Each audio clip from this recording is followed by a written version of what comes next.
And we are happy to have Austin Bridges with us as our guest discussant and our ever on top of things, DeMarcos as his kind assistant. And we are two experts today, or participating in a question and answer. So we want to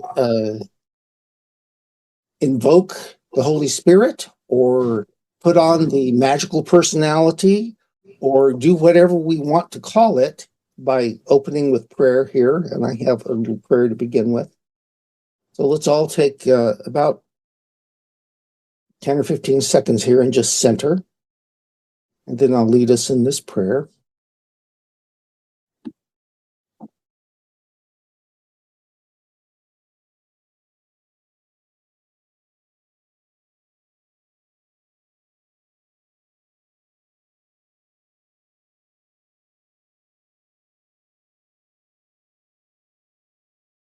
Dear Infinite Creator, help us to spread your fragrance everywhere we go. Flood our souls with your spirit and love. Penetrate and possess our whole beings so utterly that all our lives may be a radiance of yours. Shine through us and be so in us, every soul we come in contact with may feel your radiant presence in our souls. Let them look up and see no longer us, but only love and the infinite Creator. As you reign within our heart of hearts, we shall shine as you shine, and thus be a light to others. Amen. Yeah. All right. So this is how this all happens. Will depend on who's ready to hold up their hand. I'll be watching and calling on you. So just wave or use the hand signal on the system there, and I will say, hey. DeMarcos raised his hand. Yeah, so Austin, I have a question for you, and there's been some confusion in this group on this, and this has to do with the quarantine. So was the quarantine always planned for this planet, or was it something that was solely a reaction of Yahweh's infringement? Yeah, that's a really good question. And actually, before I say anything, first want to thank you all for inviting me into this space. Really great honor to be here. And as I really appreciate that you call this a question and response session and not a question answer session, because, who has the answers?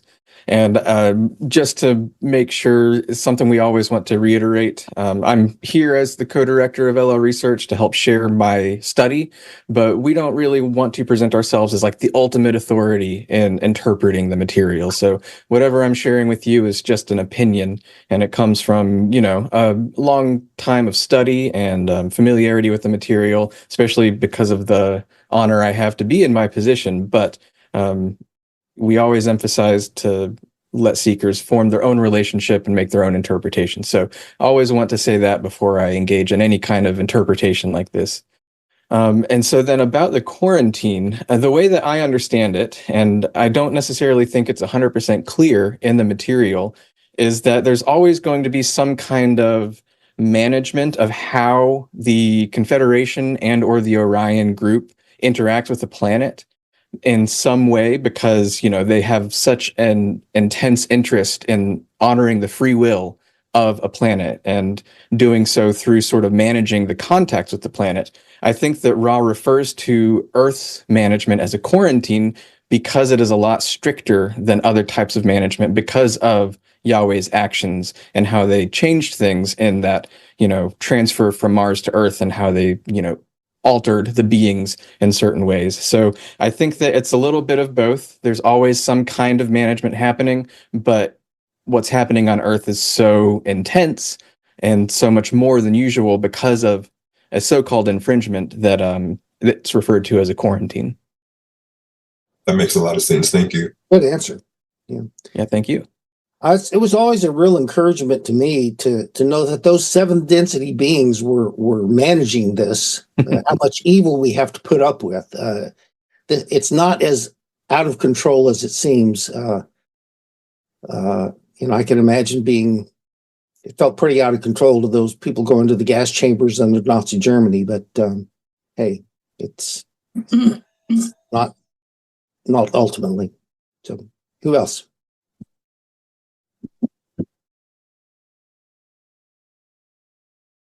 Last question. Donna. Yeah, it's kind of steer off the subject a little bit, but Austin, you mentioned that you had some things going on at LL, some projects you were working on. Could you discuss any of them? Yeah, sure. So I had mentioned earlier, one of the biggest things we are always working on, but particularly now, is updating our sort of translation infrastructure. We work with tons of translators. We're adding new translations all the time. I think we're up to 24 languages live on the website right now, and managing all of the volunteer translators and finding ways to accommodate them and incorporate their work onto the website is a huge deal. But it's a huge honor too, because we have translators in Iran and like Saudi Arabia, in Ukraine, all these sort of troubled areas in the world, and they all kind of see their work translating the Law of One is offering some kind of chance for this material that's so focused on love and so transformative to sort of seed its way around the planet. So it's one of the things that we care about the most. We have other sorts of updates to the website that are going into play in terms of how you can interact with the material that we share. We recently, in the past year, launched a search engine that was sort of unique. There's always been a way to search the Law of One via lawofone.info, but now on the search engine that we have on our website, llresearch.org, you can search not only the Law of One, but all of the material that LL Research has ever channeled, or interviews and other types of transcripts. And it's something unique that has really opened up the way that people can study the material. And so we're going to take that even further and allow people to sort of interact with the transcripts. They can make notes, highlights, create a user account to make their own sort of like reading lists. They can favorite certain transcripts and stuff like that. So that's a big thing going on. We have Jim wrote Living the Law of One 102, follow up to Carla's work that's currently in the stages, nearing the final stages of publication. We have a single volume of the Raw Contact Law of One book in the works. And, I could probably talk on and on about every little thing we have going on. A good way, if you're ever interested to keep up with what LL Research is doing, is it's become sort of a quarterly publication that we call the Blogworthy Report, where if you go to our About page on the website, you can find the Blogworthy Report, and there's a huge list of everything, basically every little thing that we do, all the things that we spend our time every day doing. Is included in that list, including links to all the transcripts, all the translations, all the new things on the website, and just updates on all the projects that we're working on. That sounds great. Thank you. Peter. Donna? Hey, thank you, Austin. I'm just getting into the Law of One materials a little bit. I started reading Carla's book, and I downloaded some of the stuff and scanned it. It's all very complex to get into. Just for backstory, it sounds like to me that there was the original three, Carla and Don and Jim, right? And Carla was the channel, and Don asked the questions, and Jim was the scribe. And they did a body of work.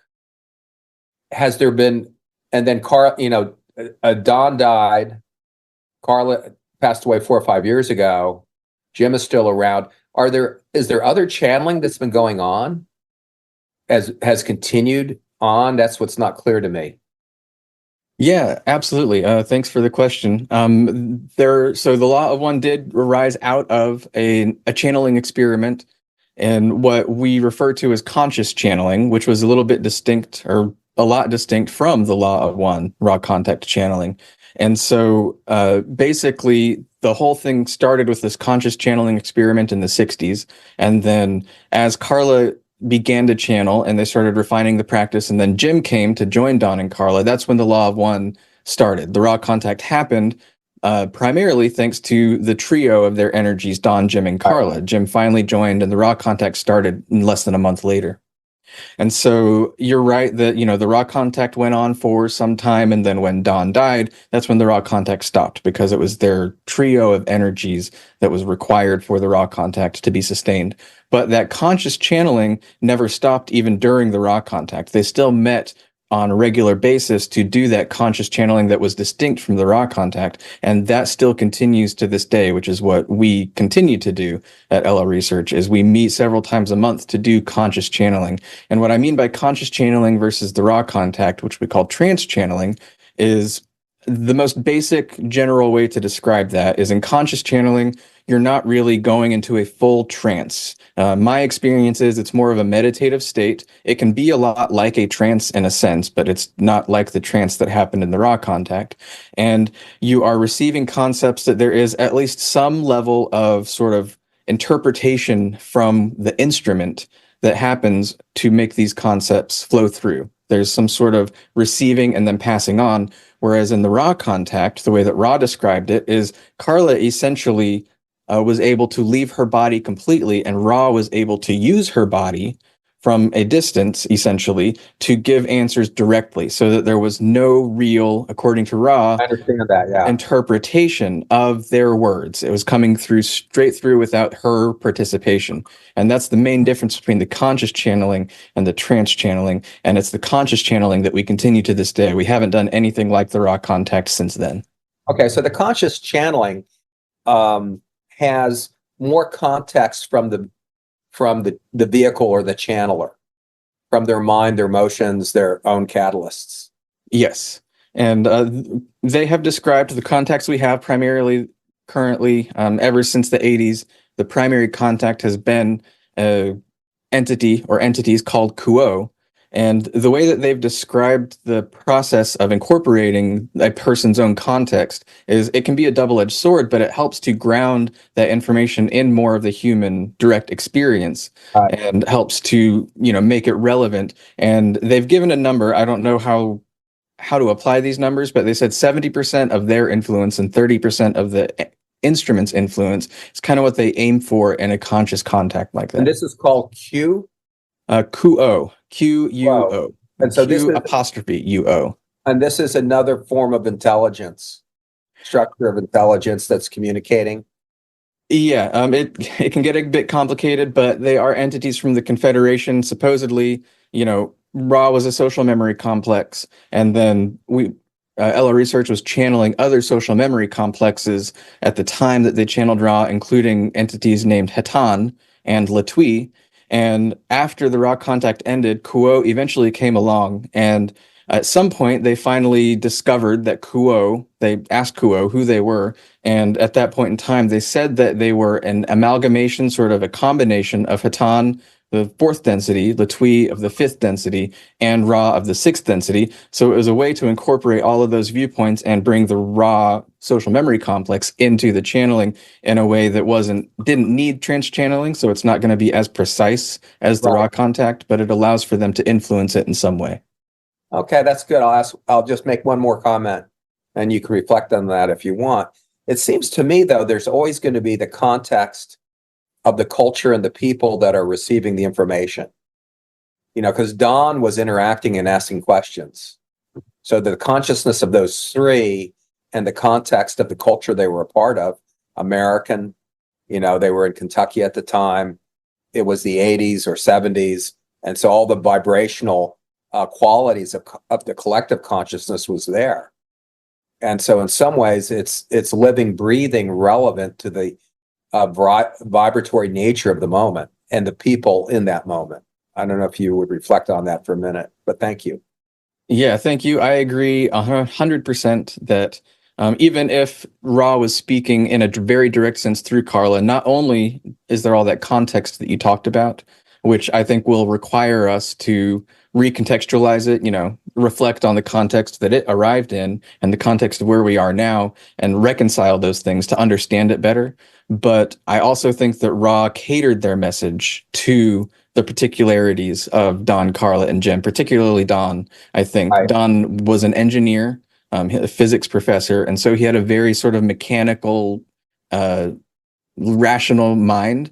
And I think that Raw was able to structure a lot of how they spoke and how they presented concepts to appeal to that side of Don that allowed Don to interface with it in a very unique way. So I think what you're saying is true in various ways.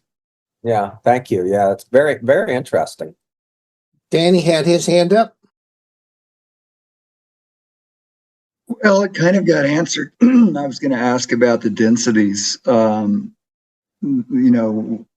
My understanding is Raw was 6th density, and a lot of this is new to me, the more recent receivings, and so I think you said it was a combination of 4th and 5th and 6th, and I've kind of studied a lot of channeled work since 2008, and started with something like the Course in Miracles and many courses after it, and I agree with Peter. I sense a flavor of not only the time period, but the people that receive the messages. I mean, even I don't know if many people watch Paul Selig, as he channels these days. But it definitely, or like oneness, that Rasha that spent some 20 years purifying kind of her own psyche, so to speak, to receive a more clear message. So it is pretty neat. I remember when I first got into it, Troy said, if you want to study something that's the least ego contaminated, look at the raw material. And that was my first introduction to it. And I guess there just hasn't been a combination of people like the three of them since that, tried to do it in the trans channeling way. Yeah, at least in terms of LL research, it's not something that we aim for necessarily. It was Carla had taught some channels for a while before she passed away, but it wasn't until after she passed away that the current channeling circle really started. We learned from Jim and one of Carla's other students named Steve.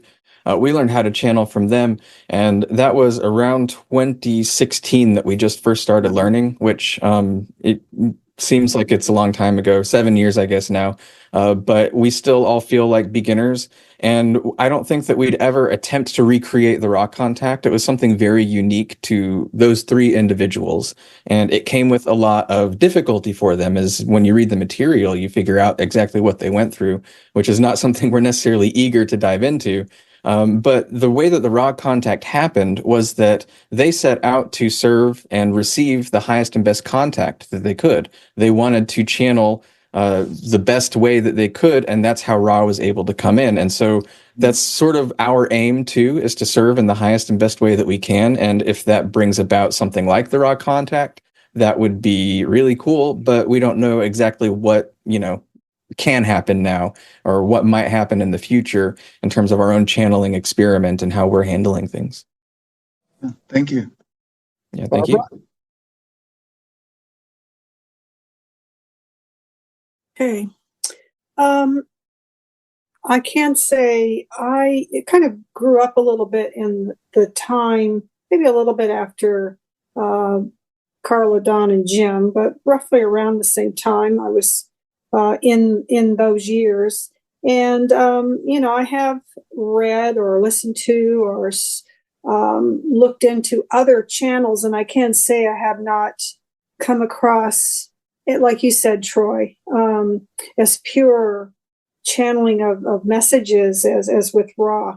And I was just really curious because when I listened to some of the questions that Don would ask, I go, wow, that wasn't even something that many people weren't even thinking about during those years. I mean, where did those questions come from? It's almost like they were given to him to ask, because some of them were so, I call them far in advance or in the future. So I was just curious of has Jim ever shared did they ever share where their questions came from or how they came about those?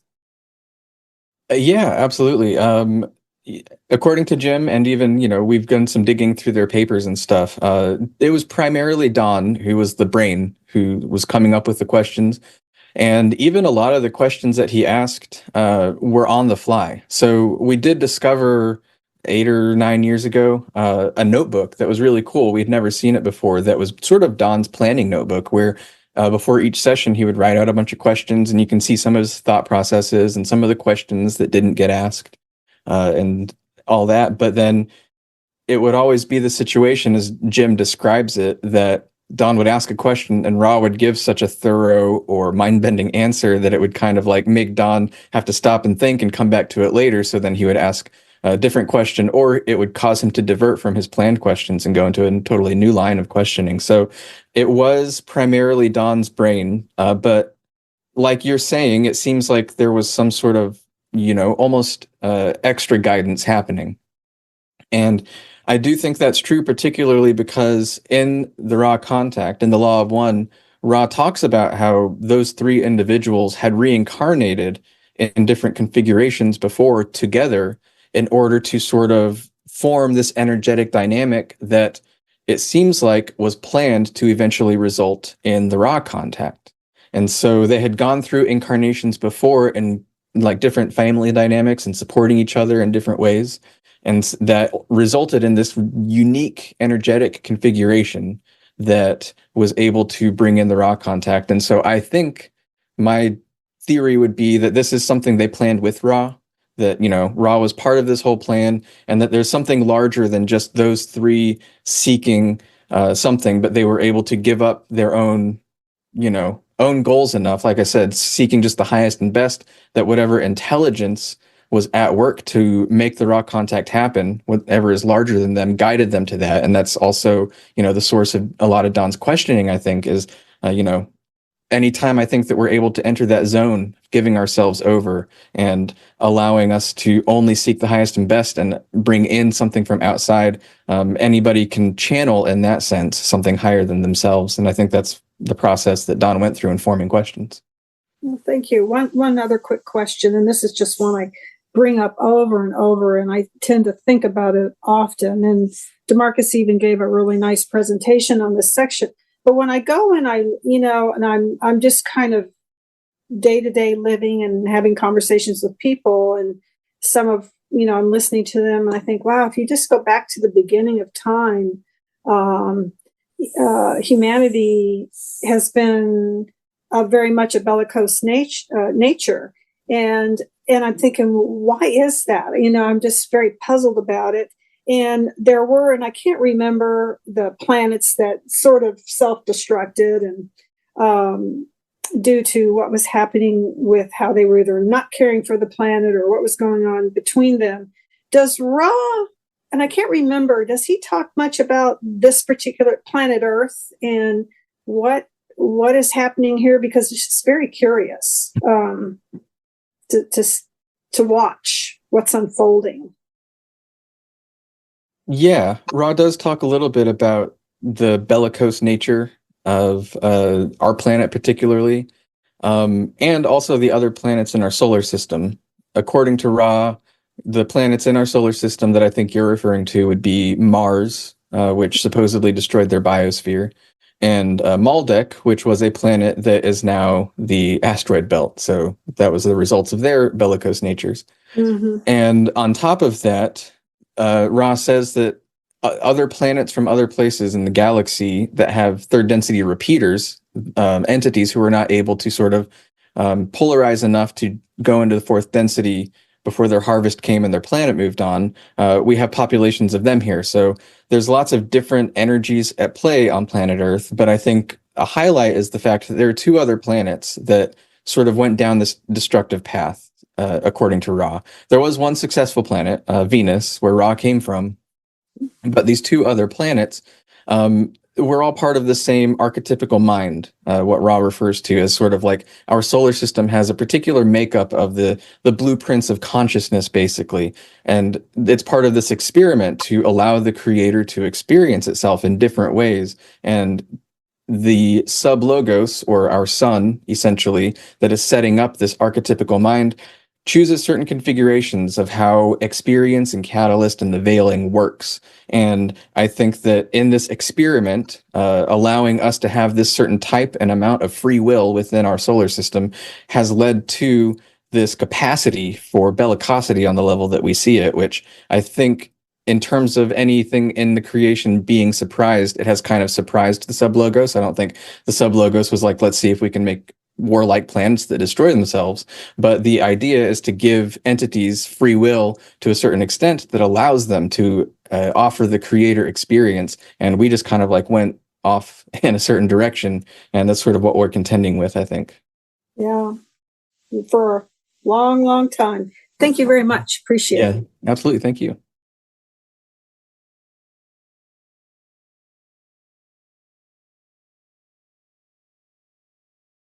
We got a hand with Danny. Danny? I think you're muted, Danny. Yes, thank you. This may be a little off the wall question. The only other material I've ever come across that I think is considered channeled that gets into so much of the interplanetary aspects and things is I'm not even sure I pronounce it right. I call it the Urantia book. And I asked Doug about it at one time. He said it was brought up by Don, and Ra just said that this was not sanctioned by the Confederation. And it's considered to be the person who accessed the Akashic records in the early 1900s. And I just wondered if you as a group have looked at that much to kind of see any similarities. When you mention Yahweh, I know there's quite a bit about it in here, and it really starts more with the interactions with Abraham and things. And I don't even know if they're dealing with Yahweh on the same level. But are you familiar with that, or has that been looked into some? I don't think that anybody's made a really intentional investigation of it. I've tried to read it before, and it is a dense, really crazy, really, really difficult thing to read. So it would take a lot of effort to read through it and piece apart and pick apart, what might correlate to the law of one, how does it differ, and stuff like that. But yeah, it is very interesting. Thank you. Yeah, absolutely. Thank you. Danny, you'll be doing a presentation on that next month. Okay. This is how thick this book is, and these are pages like you would find in a Bible. Wow. Wow, it's out there. Maybe someone else in the group is familiar with it too. I don't know. Well, I have a comment. What's interesting, Austin, is that the raw contexts have come up in postmodern Western culture. Where we've, started going from the science of modernism, back into plumbing indigenous knowledge, going into consciousness. This explosion started happening, and it really started taking off, in the 70s and 80s. And it's very Western. I look at a lot of the channeling as very Americana, actually. I've been friends with a woman who's been a channeler. And in other cultures, like in Asia or other parts of the world, is this happening in a postmodern way? Like maybe India, where there's billions of people, they have very interesting knowledge traditions there. I'm just wondering if it's like a channel, where if it's like a channel, almost like this is a network, we're getting this perspective. Is other perspectives coming in? And we need to maybe synchronize them in some ways or compare them. I don't know. It's just a question I have. I do know that, channeling is a practice that can be called many different things, but these sorts of practices do exist in, almost any culture. And I think your point is very true. The raw contact is a very Western oriented approach to spirituality. It adopts a lot more from concepts from like Western magic, the Western occult magic traditions and stuff like that. So it is a very Western approach. And I think sort of the way that I look at your question, I don't really have a solid answer, but There's an aspect you may have heard, if you're familiar with this group, Doug talk about it before, spiral dynamics or the integral theory, where, cultures, individuals and cultures progress along a sort of pathway of consciousness development. And part of that upward spiral into consciousness development is sort of like reassessing things that came before and reinterpreting them in sort of a new light of consciousness. And America and the West has sort of developed in a very particular way. I guess a lot of people would call it individualistic, and other cultures are a lot more collectivist in certain Right. ways. And so they're going to have very unique expressions of how we relate to others, which I think is the heart of spirituality. And so I think that there will be reinterpretation on all sides and sort of emerging on all sides. And I think our technology is sort of an expression, it is a manifestation of our urge to do that. It's not necessarily the technology that enables it necessarily, but we have enabled the technology through our desire to connect in those ways. So now that we have a very interconnected world, if we can use that technology that we've developed to interconnect it, we can start to synchronize these things and come to a more coherent planetary view of these spiritual systems and spiritual ideas.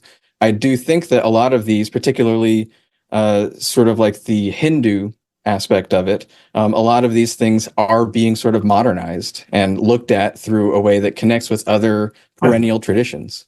Right. No, I think a lot of it's separating, as they say, the wheat from the chaff, where, knowledge comes in a certain cultural place and time.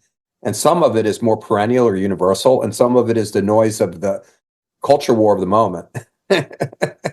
That's the hard thing that's the thing we try to hopefully refine as we evolve as a global society, that we reduce more the superficial culture war quality of scripture, knowledge, channeling, and come down to the more universal quality of it. Yeah, absolutely. I mean, we'll always interpret these spiritual ideas from our level of consciousness. And so we'll always sort of project the cultural, if we're engaged in the culture war, we're going to project it onto the spiritual messages. So yeah, I think you're right that our job is to sort of pick apart where we're relating to culture on those levels and do our best to, integrate different perspectives instead of pick and choose and reject some. Right. It's fascinating. I want to add on to that really quickly. I think a perfect example of that would be the tarot. So the tarot was originally developed by Ra on Venus over 2 billion years ago. And they used, of course, their own imagery. I'm sure that was relevant to their civilization. And then billions of years later, when they walked amongst the Egyptians, they taught them the tarot also, but they used imagery from the culture at that time. And then we, in our today's society, are still using the tarot. Of course, there are a whole bunch of different imageries of it based off our present day. But, through all of that, through those billion years, the main message has been the same within the tarot. So I think that's a perfect example here, how different cultures impact maybe the imagery or the delivery of the message. But like I said, the core message remains the same and can be was understood by Ra in their density, in their third density, and is still being used today in our third density. Great. Fred? Yeah. Hey, Austin. Thank you so much for coming on. I have a question. I've often wondered about what would it be like to have, I kind of call it a now testament. Like we have the Old Testament, New Testament. A now testament would be possibly a series of channelings, near-death experience stories, all of these esoteric pieces put together. And I guess my question to you is, especially with, the raw material being so seminal in what I would consider modern day, channeling or divine message, are you seeing these channelers kind of come together to kind of develop anything? Is a now testament being kind of developed? I guess that's my question. Yeah, that's a really interesting question, a really huge question. I think there's a few different ways that I could approach it from and think about it from. First, in terms of that specific thought, whether there are channelers might be coming together to form something like a Now Testament. It's possible. I do think that, there's a lot of channeling that does get lost. And like we were talking about, the sort of culture war aspect, channeling is a difficult process that requires a lot of intentional protection in order to do it properly. And so, my opinion is the process that Carla developed were very, very effective. And if you look at just the history and lineage of channeling groups, there's some really good ones, but there's a lot more that have, fallen away and sort of gone down different paths of more talking about prophecies and doom and gloom and predictions, stuff like that. And that happens so much that I don't know if channeling necessarily is a primary method that would come about. I do think it's an element of it. The thing that comes to my mind when you say that is something that's really been on my mind really heavily lately. And it is actually related to channeling in the sense that the UFO issue is becoming very culturally prominent right now. And I read a few very interesting books recently. One of them is called American Cosmic, UFOs, Religion, and Technology, and it's focused on America. And it's from a professor of religious studies who is making the case that modern UFO experiences are related to a resurgence of a new modern religion, and that, experiences that have seeded and formed religions in the past were sort of based on the same energies and the same sort of manifestations that the UFO phenomenon is bringing about right now. And we're at a point right now, I don't know, it's not really the focus of this talk, but I don't know who is familiar or keeping up with the discourse around disclosure and more public acknowledgement, institutional acknowledgement of UFOs. Right. But it does seem like we are nearing a precipice. It might still be a 10-year precipice, but nearing a precipice where there is institutional acknowledgement of the reality of UFOs from academics. You hit the hockey stick. It's changing. Yeah, it's changing. Government and academia. And the thing is once that hits academia, that is probably the institution that I think will be influenced the most through something like this, because once you start getting into the specifics of UFOs and what they are, you can't ignore the spiritual relevance and significance of what they represent, what they tell us about our own reality, how we can use them for reflecting on our own perspectives and philosophies and spiritualities. It's not just spacecraft. They're not just nuts and bolts spacecraft with aliens in them. There's something so significant here that is going to be like a bomb to academia that opens up a world of, new types of thoughts of what is physics, what is metaphysics, what is spirituality, how do all these things relate? And I think that is sort of where this Now Testament might come from, is at least a significant part through this acknowledgement of UFOs and all of the implications of UFOs. It seems like the UFOs are going to be that sort of thing that gets in there to pry things open so that we can start looking at, the essence of spirituality as it exists right now, that we're all just kind of like segmented and hiding from. Hey, Austin, it seems that what you're getting at is that, the UFO phenomena is going to open up other dimensions. I mean, basically, this stuff is so, when you hear about what it can do, what it is, it's so fantastic. It's like flying angels. And so what you're looking at is, society finally making a breakthrough through the ice of third dimension into fourth dimension. And yes. In the past, it's been there with celestial visions that have informed and created religions. When you think about, all the, whether it's Hindu, Buddhist or Christian or Muslim, visions have been huge. Celestial visions have been used, and paintings of them have governed societies. So what you're getting at is that UFOs are going to bridge science and other dimension, the celestial, for lack of a better word. Is that what you're saying?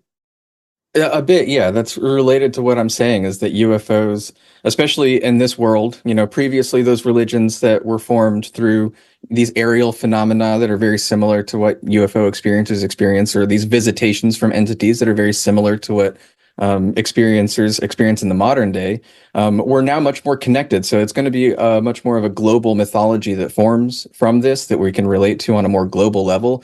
But yes, that there will be sort of this reconfiguration, I think, particularly in the modernist, Enlightenment informed cultural view of materialism. Essentially, materialism will have to necessarily be broken open to acknowledge all of the aspects that the UFO is signifying to us. Because once you start looking into the UFOs, even if you just look at it from a nuts and bolts spacecraft perspective, things stop making sense at a certain point, and you have to start acknowledging some deeper aspects of reality, new dimensions, like you're talking about, not just physics necessarily dimensions, but dimensions of consciousness and how our consciousness relates to our reality and how mind and matter relate. All those things, academia has been down a materialist path for such a long time, attempting to sort of isolate everything and study everything in a very particular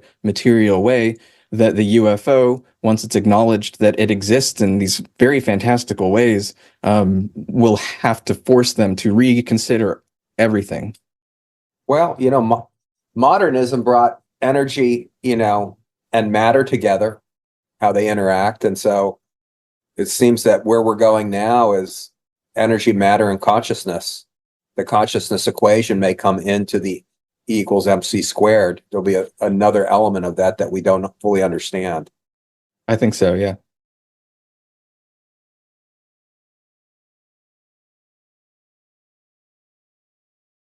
I'm aware of a couple of books.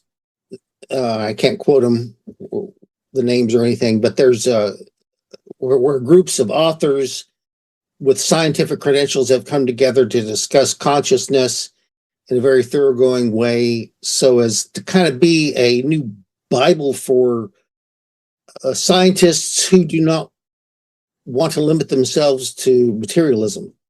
And so they're kind of confronting other scientists with the non-materialist possibilities.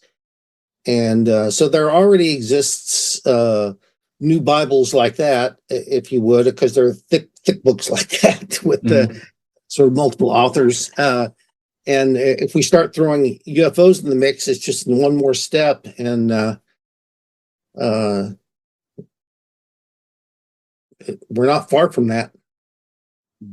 Yeah, I think we're getting pretty close. One author that I'm aware of that's really approaching things from that angle, his name is Jeff Kripal. He's at Rice University, and he kind of approaches that from the paranormal, supernatural angle. And he's trying to make a push in universities to start acknowledging this aspect of how our consciousness influences our reality, and sort of flipping materialism over, at least to see how consciousness and idealism relates to materialism. Yeah. Danny, I think you have your hand up. Yeah, it's kind of getting off that subject a little bit, but in all the channel material I've been through, there's always such a message of benevolence, and really, the evil we see in the world and such is a lot from just the concept of the ego and separation and the darkness that comes from that, and we impose so much on each other. And I have a family member that's still pretty convinced, wants to talk about the devil a lot. And when we're sharing personal stories, he says, well, that's just that energy getting in the way and getting in your head and this and that. And I know, and so the raw material for me, and I haven't really digested all of it, but I know it gets into the Orion group, which kind of brings that element in a little bit that I've not come across in any other channeled works.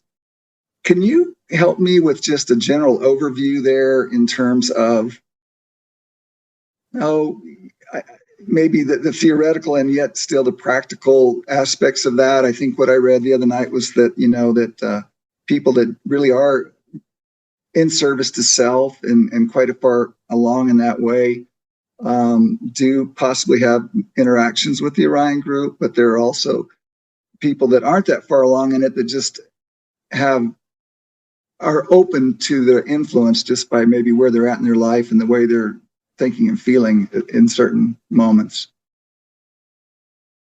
Absolutely. Thank you. Great question. So I do think you're right in terms of my experience reading spiritual texts, particularly channeling, and that the Law of One was the first one that I saw really flesh out the idea of service to others and service to self as legitimate paths, legitimate spiritual paths that can both take us towards, the Creator.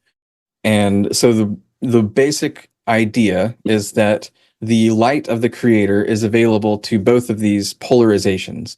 And it is our lot in third density, sort of the purpose of what we experience here in third density is to make that choice of service to others or service to self. And the way that we do that then can persist into the further densities. And that is what the Orion group is. They've made the choice of service to self. In terms of the chakra systems, they bypass the green ray chakra and they're able to penetrate intelligent infinity through sheer willpower instead of using the heart to access the Creator like service to others beings do. They use the lower energy centers that rely on personal and social power to access the power from the Creator. A key aspect of the material, though, is that once they reach the sixth density is what Ross says, where both polarities have to release their polarity because it is encompassing everything. And so service to others and service to self have to go through this process of releasing the polarity, but service to others has been on a path of inclusion and accepting and bringing things in this entire time. So it's much easier for them to release their polarity and acknowledge the unity of everything because that's what they've been striving for this whole time. Service to self has a much more difficult time at that moment because their whole path up to that point has been an exclusion of a very primal piece of the Creator, the green ray chakra, love, and it's harder for them to release their polarity to take in the other polarity, to take in everything and acknowledge unity. So that's an important aspect of the material for me, is even though it acknowledges two separate paths to the Creator, they do unify at a certain point, and that point is still emphasizing the unity that seekers like us are striving for to begin with. And so here in third density, particularly on planet Earth, there would be service to others individuals who are striving for that, service to self individuals who are striving for that, but also individuals in what Ra calls the sinkhole of indifference, people who have not made a clear choice between one or the other, and they primarily exist in a state of confusion. And in my opinion, and I think Ra hints at this and other Confederation sources are pretty clear about this, that a lot of the pain and suffering that we see that happens on our world is not necessarily the result of directly polarizing service to self individuals, but people in the midst of pain, sort of, as you referenced, sort of like ego. They're confused by that ego. And maybe if they had a clear opportunity or a moment of clarity, they would choose service to others, but they are stuck in this sinkhole of indifference, unable to make the choice. But it is true that there are also service to self entities, and they might even promote this confusion. They might promote this pain because it helps them to control things, because that's a primary aspect of the service to self path, is that of control and manipulation, whereas service to others is about acceptance and compassion. And so there is this dynamic at play of sort of these three different sections, and the service to self individuals do receive aid from the Orion group, who have made that choice, and they have a self-interest in promoting service to self philosophy, because then they can incorporate that into their sort of hierarchy of empires. They can recruit individuals that they can then control in certain ways, and that helps them expand their power. Whereas the Confederation, their interest is in aiding and relieving suffering and helping people to make their choice to get to the Creator, and that's what they're attempting to do in influencing planet Earth. And so I think that is basically what you're asking about in terms of the service to others and service to self, how these other groups help to influence them, communicate and contact them, and how it all plays out on planet Earth. Great. Thank you very much. Yeah, thank you. Danny, were there any more practical dimensions of that? Well, yeah, I mean, in one sense, like something came up today, and my brother felt like that a person in my life was being influenced by others who are very rebellious and have a lot of hurt and anger, and like they could actually reach out and kind of have a spiritual effect on this person by kind of bringing this, to him, it's like a demonic influence. He calls it warfare all the time. And most of the times I can see through all that and see a lot of projection, see a lot of, of his own unconsciousness coming through and playing everything out in the outer world, and a lot of fear and blame and stuff. But it was funny that it kind of synchronized with a pretty significant event in my life recently, and the reading about the Orion group. So, and I've had some discussions with him where I said, Mark, I don't believe in the devil anymore. I think,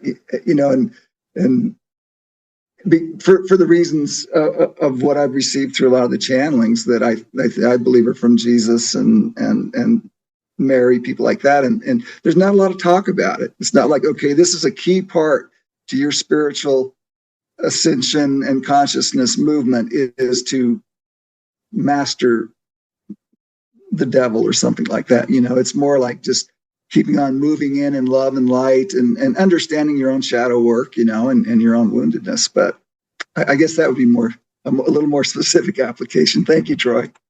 Okay.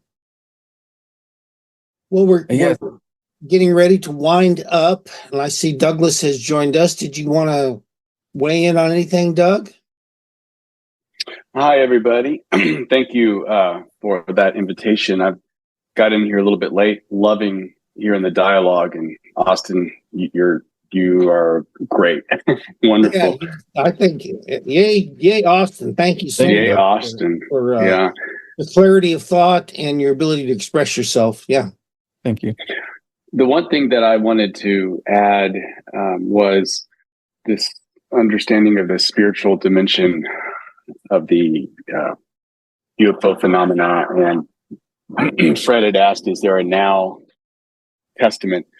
And just to add one thing to what was already said, which was more important than what I'm about to say, I think, and that is the UFO phenomena, I hope, will point to the fact of the wholeness, the universal nature of all things, and that the UFOs are really just other cells in this larger body, and that we are cells in this body who have yet to realize that we are cells in this one body. And so, I think it's going to be stages. First, we're going to acknowledge that they exist. And then at some point, I think we're going to be able to see that they're not really it's not that weird. As cool as they are and as interesting as they are from our perspective, they're just cells in this larger body. And that gives us joy and perspective when we can contemplate that. So that's just one thing I wanted to share. Thank you, though. Thank you. And does anybody here want to volunteer to close us in prayer?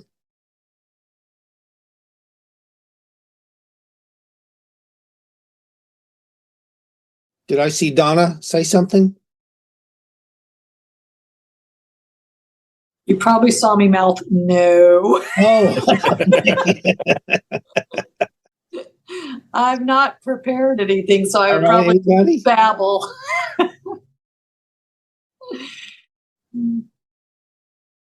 No, you want me to or no? Somebody else? Oh, but yeah, if you want to, Go please. for it, Donna. No, I would prefer somebody else do it. Okay, somebody else. I don't mind. Okay, Fred, thank you.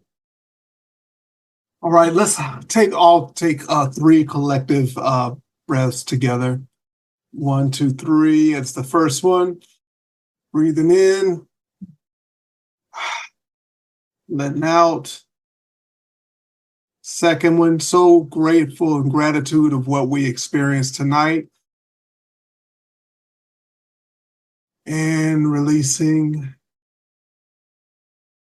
And on this third one, focusing on the oneness that we all are and that we are coming into. Breathing in and releasing.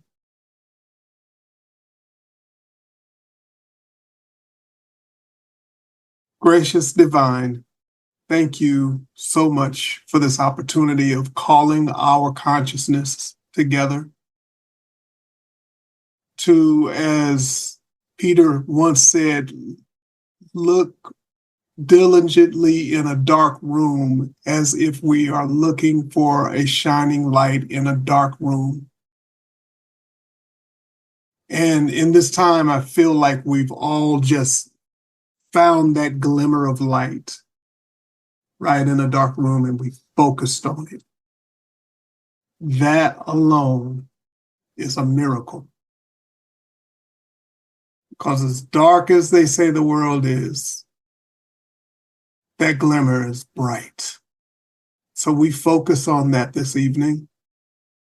Thank you for what we've experienced as a collective. Thank you so much for Austin, for his work. We bless it and bless him. And we take what we've learned and ask that it would transform into a walking, talking, living, breathing glimmer of light in all of our respective lives. In all of your wonderful names we pray. Amen. Amen. Amen. So wonderful to be with everybody. Thank you, Austin. Thank you, Austin. Thanks, Thank Austin. you all so much. You're the dude. Thank you so much. I appreciate it. Thank you all. Thank Such you, an honor to Troy. be here with you all. And come back and see us again. Yes, Will please do. Yeah, absolutely. Blessings. Good night, everybody. Good night. Good night. Peace.